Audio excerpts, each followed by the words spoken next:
बिस्मिल्लाहिर्रहमानिर्रहीम। Question number 7 है exercise का। If every element of a group G is its own inverse show that G is an abelian group. तो इसमें कहता है कि for all x belongs to G x inverse equals to x, के G में हर element का inverse वो खुद ही है। तो कहता है शो करें कि जी अबेलियन ग्रुप है।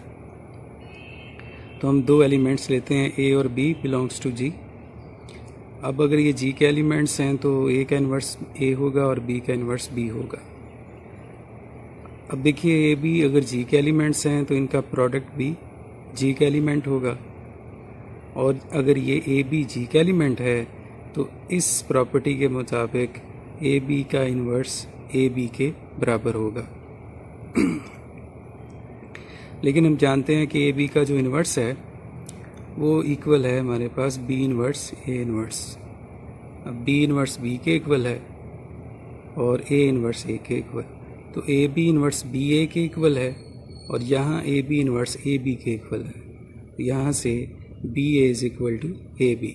तो कम्यूटेटिव प्रॉपर्टी होल्ड कर रही है, तो इसका मतलब जी क्या है, अबेलियन ग्रुप है। इसी से मिलता जुलता क्वेश्चन नंबर 8 है। इसमें कहता है कि जो जी के एलिमेंट्स हैं उनमें उनका तमाम का जो ऑर्डर है वो 2 है। तो ऑर्डर 2 का मतलब यहाँ क्या होगा कि for all x belongs to G x square equals to x. तो ये हमने पहले पढ़ा था कि ये जो एक्स स्क्वायर है इससे क्या मुराद है, एक्स स्टार एक्स,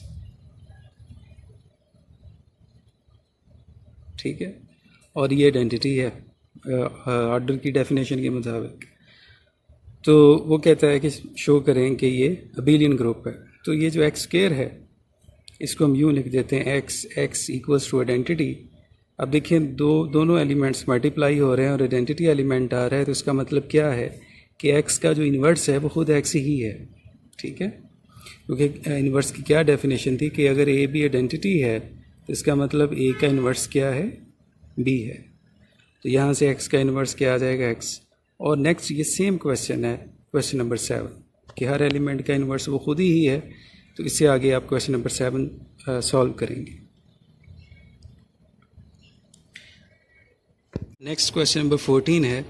इसमें कहता है कि शो करें कि किसी भी ग्रुप में आइडेंटिटी एलिमेंट यूनिक होता है, मतलब किसी ग्रुप में आइडेंटिटी एलिमेंट एक ही होता है, ठीक है।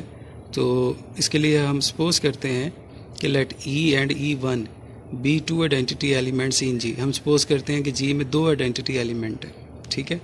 तो अगर हम if we take e one as identity, तो ई एज आइडेंटिटी, अगर हम ई को आइडेंटिटी चूज़ करें तो ये देखें आइडेंटिटी की डेफिनेशन क्या है, e star a equals to a star e equals to a, ठीक है।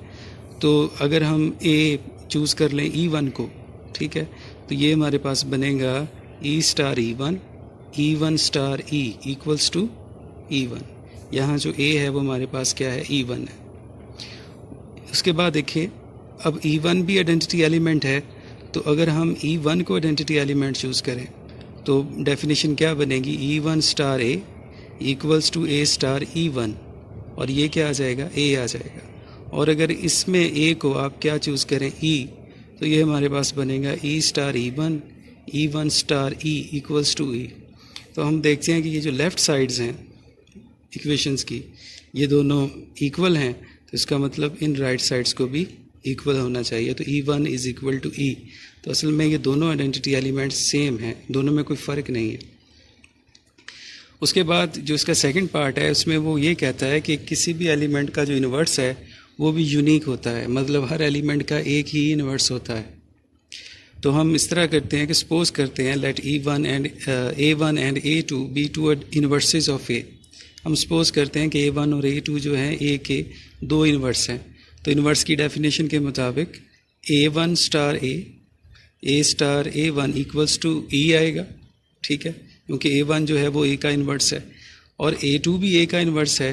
तो डेफिनेशन के मुताबिक a two star a star a two, ये भी क्या आएगा, ई आएगा हमारे पास, ठीक है। अब ये जो ए वन और ए टू ये जी के एलिमेंट्स हैं और जी ग्रुप है, तो उसमें एसोसिएटिव लॉ होल्ड करता है। तो हम इसमें एसोसिएटिव प्रॉपर्टी यूज़ करेंगे कि A1 स्टार A2 ये इक्वल होगा A1 स्टार A2। ये हमने कौन एसोसिएटिव प्रॉपर्टी यूज़ की। अब देखिए A स्टार A2 ये हमारे पास क्या है, आइडेंटिटी है, तो ये आइडेंटिटी आ जाएगा हमारे पास, ठीक है। इसी तरह यहाँ पे A1 स्टार A ये भी क्या है, आइडेंटिटी है, तो यहाँ आइडेंटिटी आ जाएगा। तो A1 स्टार E ये क्योंकि आइडेंटिटी की डेफिनेशन के मुताबिक क्या आएगा, A1 आएगा, और E स्टार A2 ये डेफिनेशन के मुताबिक क्या आएगा, A2। तो देखिए दोनों इन्वर्सेस क्या हैं, इक्वल हैं। नेक्स्ट देखिए क्वेश्चन नंबर 13 में कहता है कि A B और ABG के एलिमेंट्स हैं एंड ऑल हैव ऑर्डर 2, और इन तीनों का ऑर्डर क्या है, 2 है। तो वो कहता है प्रूव करें कि BA is equal to AB। अब देखिए कि अगर A का ऑर्डर 2 है तो इसका मतलब A स्क्वायर आइडेंटिटी है, इसी तरह B स्क्वायर्ड B आइडेंटिटी है। तो हम A स्क्वायर्ड को लिखेंगे A इक्वल्स टू आइडेंटिटी। तो बाय डेफिनेशन इसका क्या मतलब है कि A का इन्वर्स A ही है। इसी तरह यहाँ से हमें पता चलता है कि B का इन्वर्स B ही है। अब AB का जो ऑर्डर है वो भी 2 है, तो इसका मतलब AB स्क्वायर क्या है, आइडेंटिटी है। तो AB स्क्वायर को हम कैसे लिखेंगे, AB और AB। तो यहाँ से हमें पता चल रहा है कि AB का जो इन्वर्स है वो AB ही है, ठीक है। AB inverse equals to AB, और इसको हम यूँ लिख देंगे, AB इन्वर्स हमारे पास क्या होता है, B इन्वर्स A इन्वर्स, ठीक है। अब B इन्वर्स क्या है हमारे पास, B के इक्वल है, और इसी तरह A इन्वर्स क्या है, A के इक्वल। तो BA is equal to AB आ जाएगा।